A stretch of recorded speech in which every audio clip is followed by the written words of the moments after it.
Let me start by introducing myself. My name is Vivienne.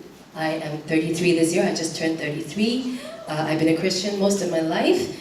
And I'm also a freelance singer, writer, and illustrator. And I can add to that list that I'm also a cancer survivor. So, this is fake. This is my real hair, 4 months old, which I'm very happy about. I don't know how it looks right now because it's squashed, but okay, I hope it looks fine. So, in the last 11 months, I was diagnosed with breast cancer.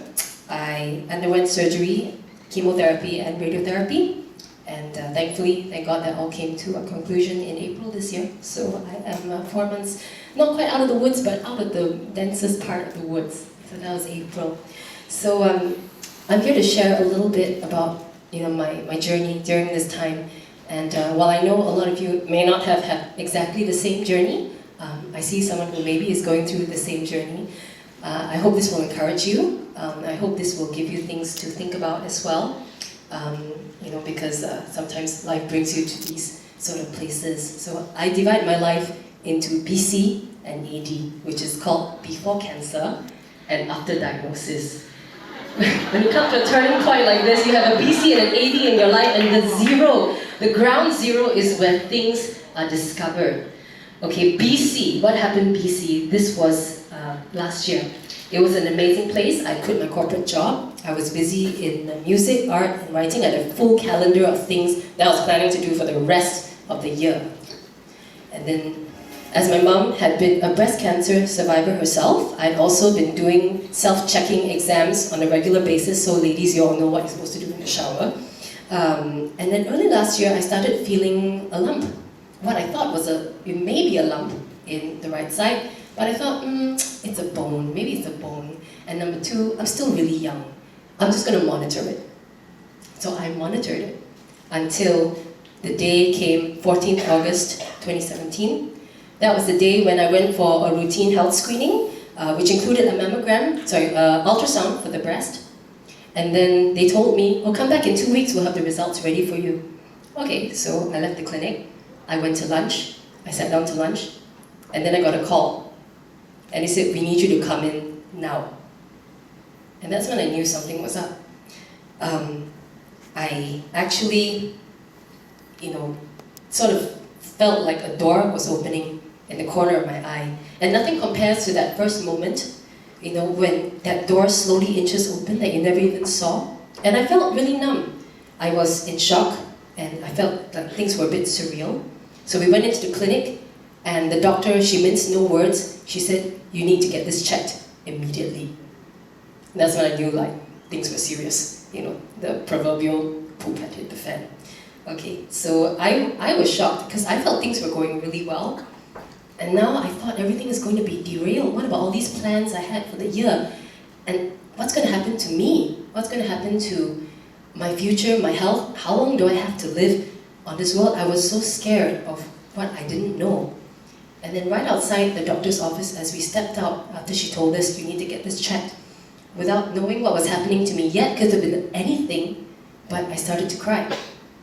And my mom was with me, thank God for my mom. She took my hand, and she said firmly and gently, trust the Lord, we take this one step at a time. One step at a time, those are very difficult words sometimes. When you want to just run the whole mile and see what's happening, one step at a time can be the most difficult thing. Mentally, I knew that meant I should be at peace as we go through the process, but emotionally, it was so hard, as you can imagine. In just 2 weeks, we ran so many steps to try and find out what was wrong. And every morning was nothing but going to the doctor, getting tests, and then waking up feeling anxious the next day and going back in to find out the results. And as each piece unfolded, the picture kept getting more and more difficult to hear. So firstly, they told me it was a stage 2A. Then they told me that it was an aggressively growing tumor. It's what they call a stage 3 tumor in the breast. And it's more normal for cancers in young people to be more aggressive. Not only one tumor, but 2 tumors. And also, it was a rarer subtype overall, so the treatment would be different from a lot of what other people would go through. It would be a longer treatment. And then to boot, they discovered an ovarian tumor, which was unrelated to everything, but just kind of like the icing on the cake. Oh, by the way, you have a tumor in your ovary and it's 10 cm long. Oh, okay, we'll just add that to the pile of things. But thankfully, there was no spread to the rest of the body. It appeared to be localized, so thank God that was the one thing that I was grateful for. And I was hoping to just have the lumps removed. A lot of ladies, they just take out the lumps and you have your flesh and your skin that's intact. But the doctor told me that they would have to remove the whole thing. And that's when my heart sank.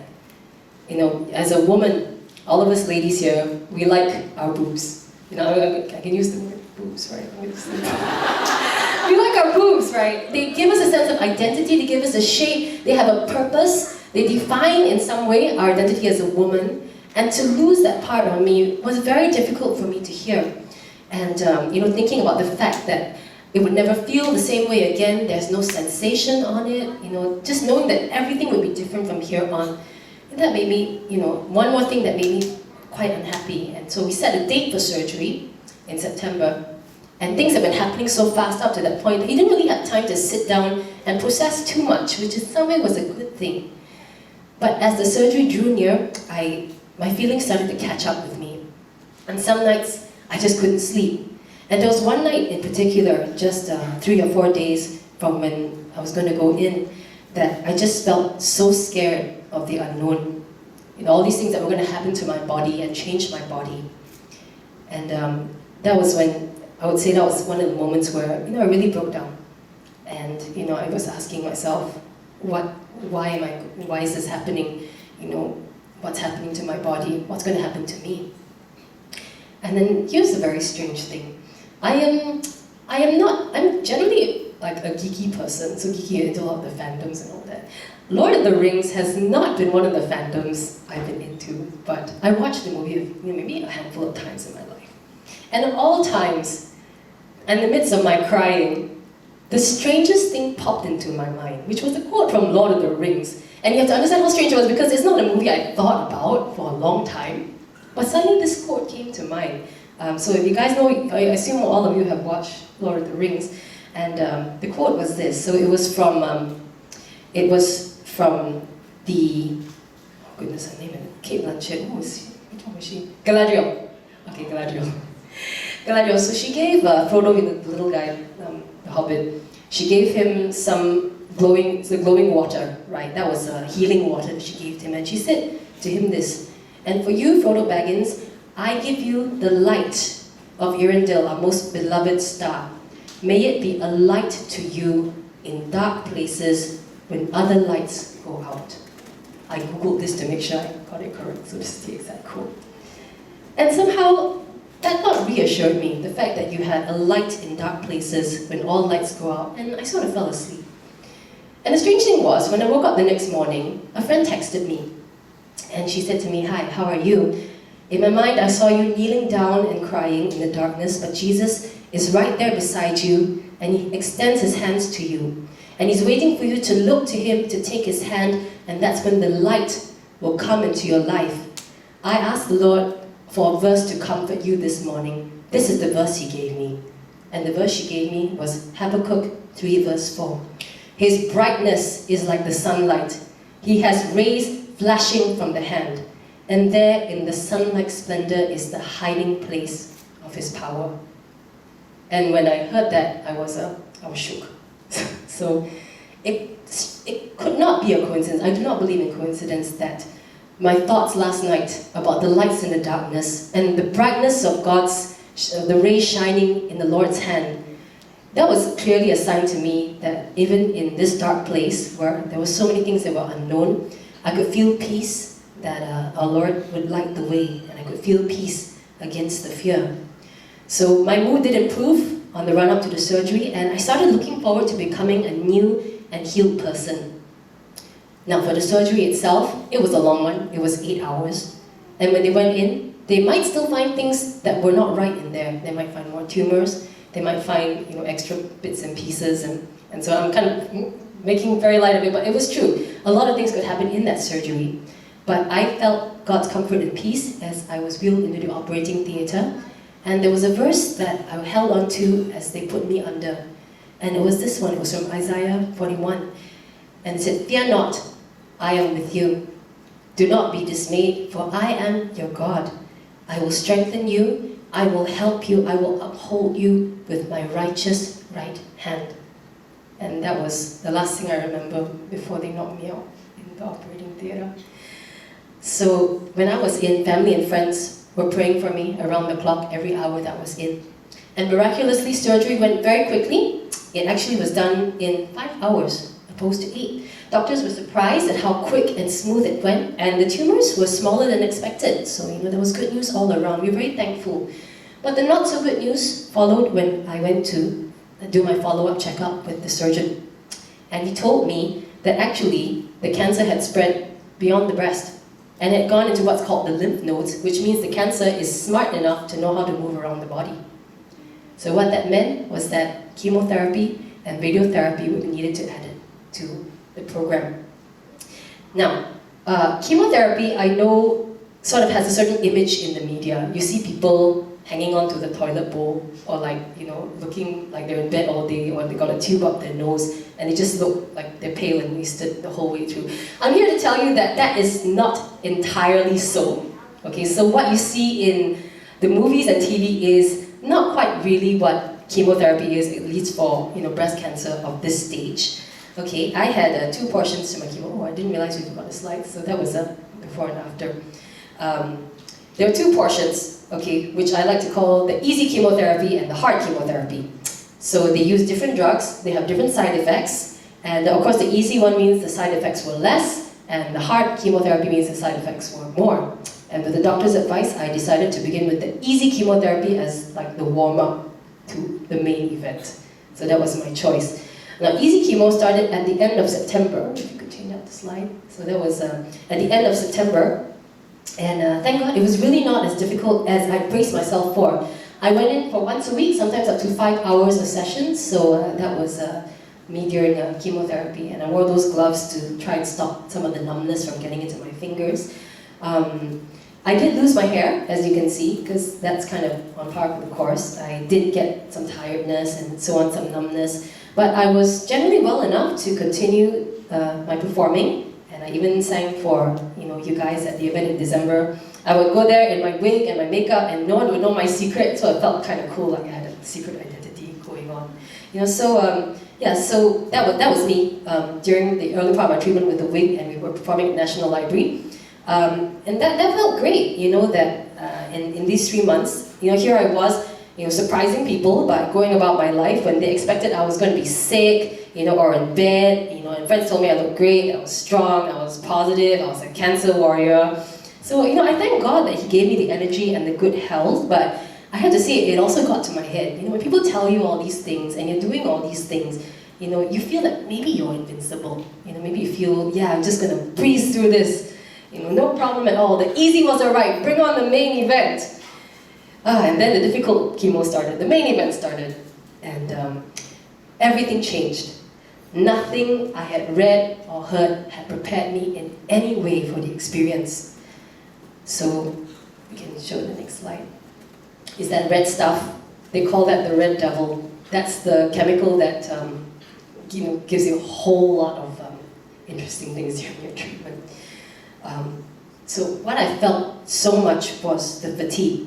So in the week after my chemo, I would feel an exhaustion that I never felt. It was in the bones. You felt so heavy, and it wasn't just the body, it was the mind.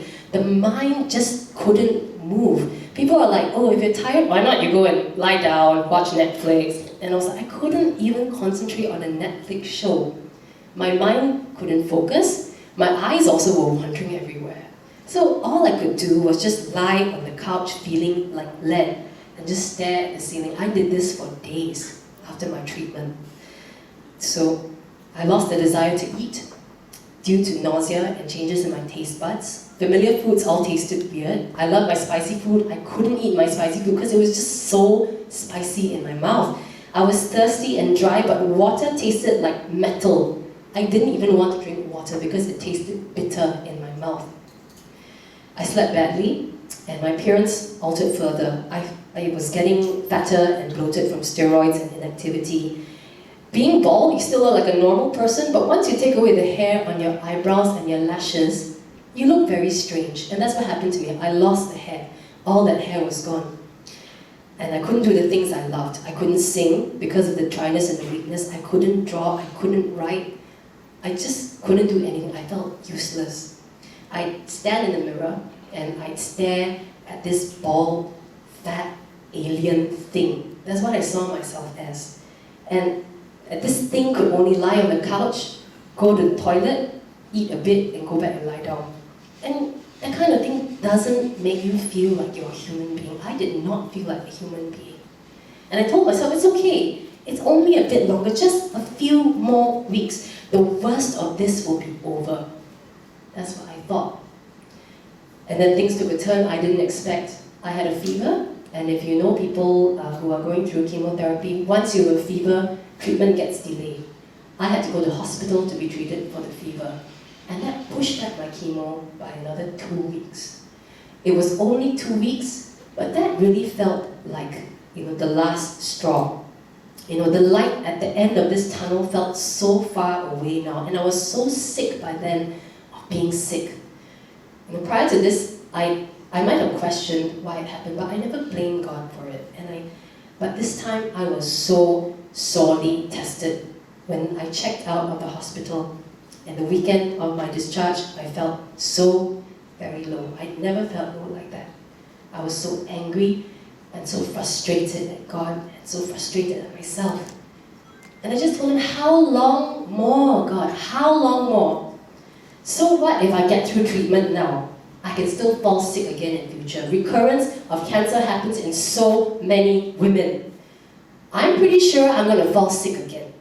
I wasn't good enough to you. I wasn't a good enough child. I wasn't obedient enough. I didn't follow you closely enough. This is my punishment. I thought all those things. And I felt so alone. I said, where are you? Because nobody understands. Nobody knows this exhaustion, this fatigue, this lack of desire to live, to feel human. Where are you? That's what I thought. And then sometimes, I thank God for technology because that's how He has spoken to me. He has sent friends who have used technology to help me see where I need to go. So a very dear friend of mine sent me a song around that weekend. And she said it was called Song for the Weary. And she sent it to me because she felt that it would speak to me in my situation. Now you have to understand, I know she meant well. I was in a mood to be dismissive. I thought, yeah, everyone has sent me these things. I feel it relates to you. I feel like, this song understands you. I was like, no, nothing understands what I'm going through now. How could they know? But nevertheless, a dear friend sent it. I knew I should listen to it. So I opened it up as a courtesy.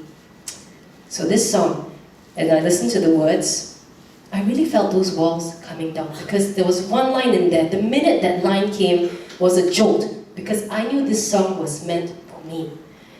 The line went, sick and healthy, young and old, come and find your refuge here. You who cry, how long, O Lord? Soon He'll wipe away your tears. And that's when I knew I was the one who was crying out, how long? And in His mercy and grace, even though I railed against Him, He had found a way to reach me with this song. And this is the song I want to share for you, based on Isaiah 53. A man of sorrows, acquainted with grief, like one from whom men hide their faces, He was despised, and we esteemed Him not. He took our infirmities and carried our sorrows, and He was pierced for our transgressions. The punishment that brought us peace upon Him, and by His stripes we are healed. So I was reminded that we are not alone. I was not alone. The man of sorrows, our Jesus Christ, knew exactly what I'd been going through because He had lived a human life of pain. He'd suffered and died on the cross. And incidentally, He had been my age when He went through all of that. He was 33. And He had chosen to die on the cross because He loved me. And He wanted me to have an eternal relationship with Him through the good times in my life and the very bad.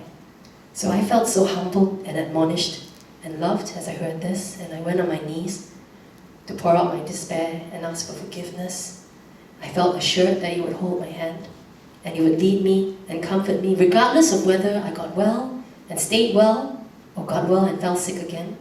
And He would comfort me and show me the path that was best. And this is called Song for the Weary.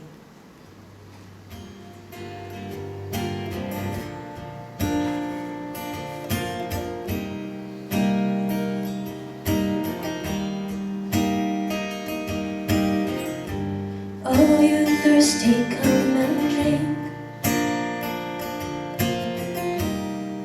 Drink water without price. All who hunger, sit and eat. Come join the feast of Christ. Orphans, widows, mourners, come. Find welcome in His fold. Outcast wanderers, come in. For you He's made a home. The man of sorrows bids you come. He knows your weary frame. The wounded lamb who bears the scars calls you by your name.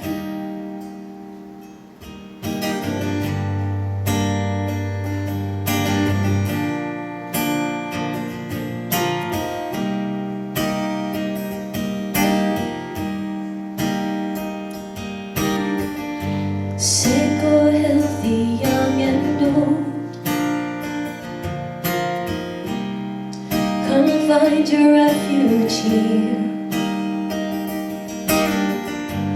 You who cry, how long, oh Lord?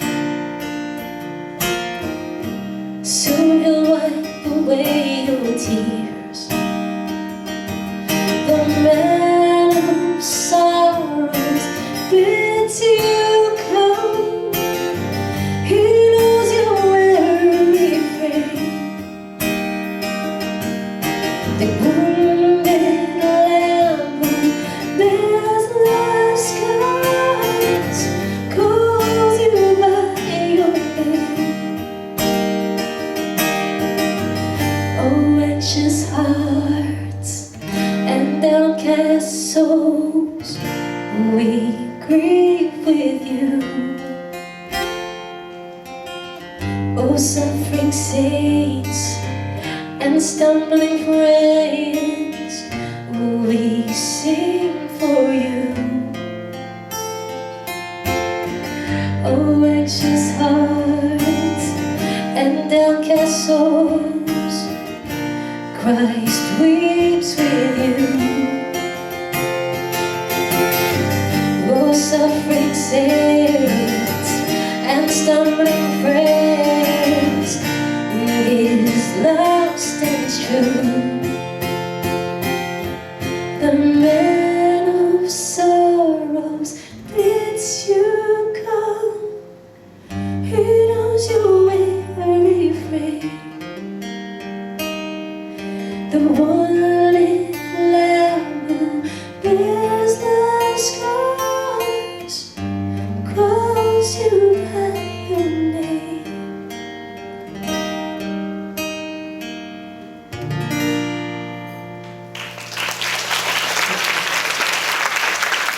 So, time flew. With a blink of an eye, I finished chemotherapy in February, right after Chinese New Year, and I finished radiotherapy in April. Well, this story has not ended yet. It is not a miracle healing or a happy ever after, but it is a journey that bears the signature and handprint of God's goodness to me every step of the way. He worked through doctors and medicine to heal my body physically, and spiritually, the Lord Himself healed me at my lowest, and He continues to do so. I'm in my early days of recovery, still dealing with some tiredness and some side effects of longer-term oral medications, but generally feeling much better. And recovery brings its share of uncertainty about the future. You find a new normal after treatment is done. Nobody tells you that you've got to find a new normal. What do you do with the time that you have? I live on the blessing of extended time and the pressure of borrowed life. What do you do with this? This is a work in progress where I seek direction, and I have assurance that God's plans for me are good. By good, I don't mean that I will be the most successful, the richest, or the healthiest, but I know that whatever plan God has for me, it will bring deep joy and purpose. I know the plans I have for you, declares the Lord, plans to prosper you and not to harm you, plans to give you a hope and a future. And the future is I can celebrate beyond this life because my future is secure. He promises that there's a place for me in eternity, and it gives me assurance to weather the storms of life. And now it takes new meaning when I wake up, and I look forward to the day where I can put aside this body, which is aching, and weak, and fragile. It's been cut apart and sewn back together. There are parts of me that used to be here, and now they're there, and so on. And I can't wait for that day when I have a new body in heaven. And more importantly, I look forward to meeting the one who has kept me steady, who has been my guide and my leader, and my great comfort, and who has looked after me all the days of my life. I look forward to being with him forever. Revelation says that he will wipe away every tear from their eyes. There will be no more death, or mourning, or crying, or pain, for these have passed away. And the one seated on the throne said, "Behold, I make all things new," and I look forward to being new. Now to close, we're going to sing one more song for you. And I think a lot of you will know this, so if you do, sing along. This is Because He Lives.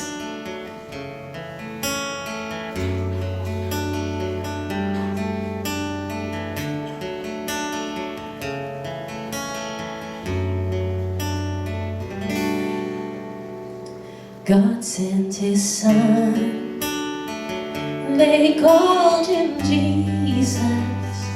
He came to love, heal and forgive. He lived and died to buy my pardon. An empty grave is there to prove my Savior lives. Because He lives, I can face tomorrow. Because He lives, no fear is gone. Because I know He holds the future. In life is worth the living just because He lives.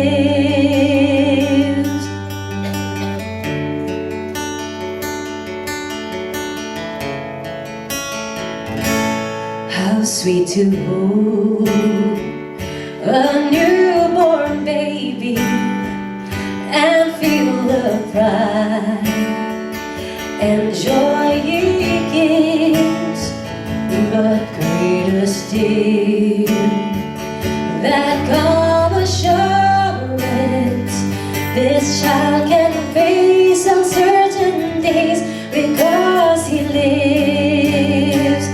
Because He lives, I can face tomorrow. Because He lives, no fear is gone.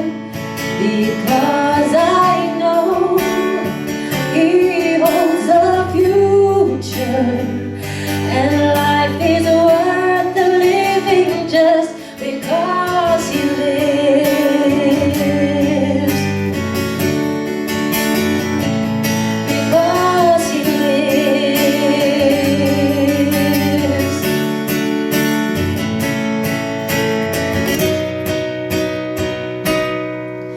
And then one day I'll cross life's river, I'll fight life's fight, no war with pain.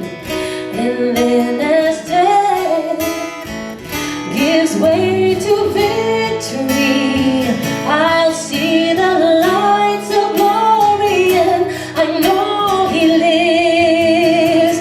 Because He lives, I can face tomorrow.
Sorry, I ran a little bit over, but not too deep.